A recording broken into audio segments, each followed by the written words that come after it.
So ಈ ಒಂದು ಕ್ವಶನಲ್ಲಿ ನಮಗೆ ಆ ಯೂನಿಫಾರ್ಮ್ ಎಲೆಕ್ಟ್ರಿಕ್ ಫೀಲ್ಡ್ನ ಕೊಟ್ಟಿದ್ದಾರೆ. So is equals to 3 × 10⁵. So ಈ ಒಂದು uniform electric field positive Y axis ಡೈರೆಕ್ಷನಲ್ಲಿ ಆಕ್ಟ್ ಆಗ್ತಿದೆ. ಸೊ ಈ ಡೈರೆಕ್ಷನಲ್ಲಿ ಆಕ್ಟ್ ಆಗ್ತಿದೆ.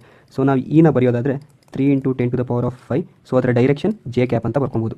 ಸೊ ಸಿಮಿಲರ್ಲಿ ಇನ್ನೊಂದು electric flux through a rectangle of area 10 centimetre × 30 centimetre us plane is parallel to ZX plane ಅಂತ ಕೊಟ್ಟಿದ್ದಾರೆ. ಸೊ ಇಲ್ಲಿ ಒಂದು ರೆಕ್ಟಾಂಗಲ್ನ ಕನ್ಸಿಡರ್ ಮಾಡೋಣ. ಸೊ ಇದರ ಏರಿಯಾ 10 ಸೆಂಟಿಮೀಟರ್ × 30 ಸೆಂಟಿಮೀಟರ್. ಸೊ ಇದರ ಏರಿಯಾ ನಾವು ಬರ್ಕೊಳೋದಾದರೆ 30 centimetre × 10 centimetre. So 3 × 10⁻² metre square ಅಂತ ಬರ್ಕೊಬೋದು. ಸೊ ನಾವು ಏರಿಯಾ ವೆಕ್ಟರ್, ಸೊ ಏರಿಯಾದ ಒಂದು ಡೈರೆಕ್ಷನ್ ಕ್ಯಾಲ್ಕುಲೇಟ್ ಮಾಡಬೇಕಂದ್ರೆ ಅದು ಏರಿಯಾ ವೆಕ್ಟರ್ನ ಫೈಂಡ್ ಔಟ್ ಮಾಡಬೇಕು. ಸೊ ಏರಿಯಾ ವೆಕ್ಟರ್ ಯಾವತ್ತಿದ್ರೂ ಅದು ಪಾಸಿಟಿವ್ ನಾರ್ಮಲ್ ಆಗಿ ಡ್ರಾ ಮಾಡ್ತೀವಿ. ಸೊ ಈ ಡೈರೆಕ್ಷನಲ್ಲಿ ನಮಗೆ ಏರಿಯಾ ವೆಕ್ಟರ್ ಸಿಗುತ್ತೆ. ಸೊ ಇದರ ಡೈರೆಕ್ಷನ್ ಕೂಡ ಜೆ ಕ್ಯಾಪ್ ಅನ್ನೋದೇ ಇದೆ. ಸೊ ನಾವು ಫ್ಲಕ್ಸ್ನ ಫೈಂಡ್ ಔಟ್ ಮಾಡೋದಾದರೆ E × dot product of area. So electric field is 3 × 10⁵ J cap dot product of area ನೋಡಿಕೊಂಡ್ರೆ 3 × 10⁻² ಜೆ ಕ್ಯಾಪ್. ಸೊ ಇದನ್ನು ನಾವು ಸಾಲ್ವ್ ಮಾಡಿದ್ರೆ 9 × 10⁻³ ಅಂತ ಬರುತ್ತೆ ಫ್ಲಕ್ಸು. ಸೊ ಇದನ್ನು ಈ ಥರ ಅಂತ ಬರ್ಕೊಬೋದು. So this is the final answer.